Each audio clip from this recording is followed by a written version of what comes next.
Pourquoi est-ce que les gens qu'on considère comme brillants sont souvent ceux qui doutent le plus d'eux-mêmes? Ça semble complètement paradoxal, non? Eh bien, aujourd'hui, on va décortiquer ce phénomène pour tenter de comprendre. Et pour commencer, prenons l'exemple parfait, l'exemple ultime de ce paradoxe, Socrate. Oui, Socrate lui-même.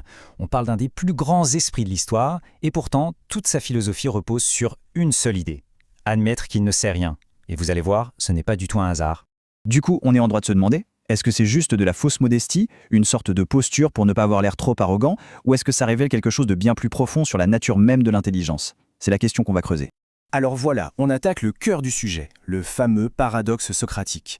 L'idée, au fond, elle est assez simple. Plus on en sait, plus on se rend compte de l'étendue de ce qu'on ignore.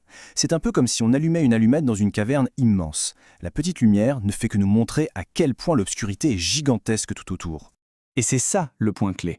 Cette espèce d'humilité face au savoir, ce n'est pas du tout un défaut. Bien au contraire, c'est souvent la marque des esprits les plus brillants. Parce que pour apprendre, il faut d'abord accepter qu'on ne sait pas tout. Ok, laissons un peu la philosophie de côté pour basculer vers la psychologie. Parce que, soyons honnêtes, le doute ne vient pas toujours de cette grande prise de conscience. Parfois, il vient d'une petite voix bien plus intime. Notre propre critique intérieure. Notre cerveau, quoi. Il peut être notre meilleur ami comme notre pire ennemi. Et là, il y a un concept super intéressant qui s'appelle la psychocybernétique. Pour faire simple, imaginez que notre cerveau est un peu comme un thermostat ou un GPS. S'il est programmé sur une image de soi négative, disons « je ne suis pas à la hauteur », il va constamment essayer de nous ramener à cette image de base, peu importe nos réussites. Ce qui veut dire que ce doute qu'on ressent, ce n'est pas forcément une analyse objective de nos capacités. Non, c'est plutôt un vieux logiciel qui tourne en fond, un bug hérité d'expériences passées qui continue de planter notre système aujourd'hui. Et ce bug, il est super malin parce qu'il crée une boucle infernale, la prophétie autoréalisatrice. Ça marche comme ça. D'abord, on a la croyance. Je suis nul pour ça. Du coup, on doute, on hésite, on y va à reculons, on fait moins d'efforts et forcément, le résultat est souvent un échec. Ce qui vient renforcer la croyance de départ. Ah, tu vois, j'avais bien raison, je suis nul. Et le cycle recommence. Alors, comment on fait pour sortir de ce piège? Eh bien, une des techniques, c'est de reprogrammer le cerveau. Face à ce programme par défaut qui nous tire vers le bas, on peut consciemment choisir d'en installer un nouveau. Comment?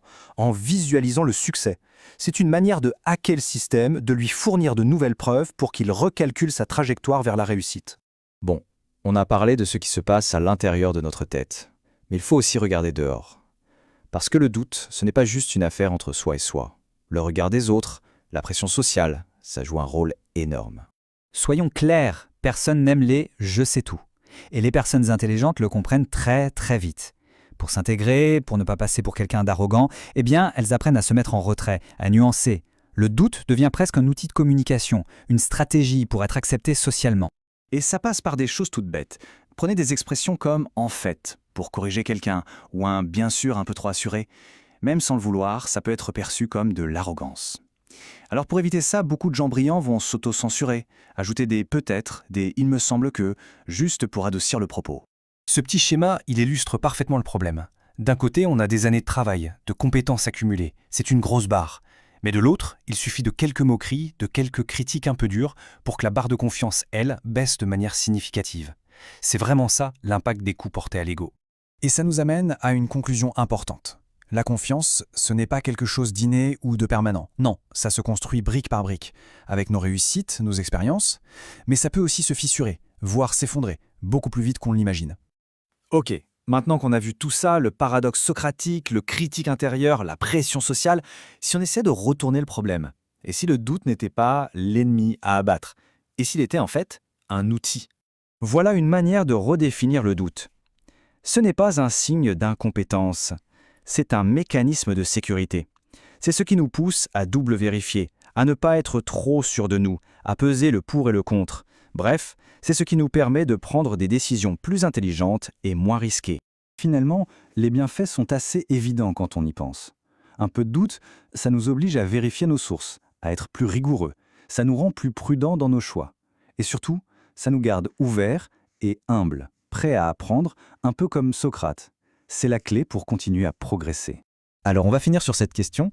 Et si, au fond, douter, ce n'était pas un obstacle sur le chemin de la connaissance, mais plutôt la toute première étape?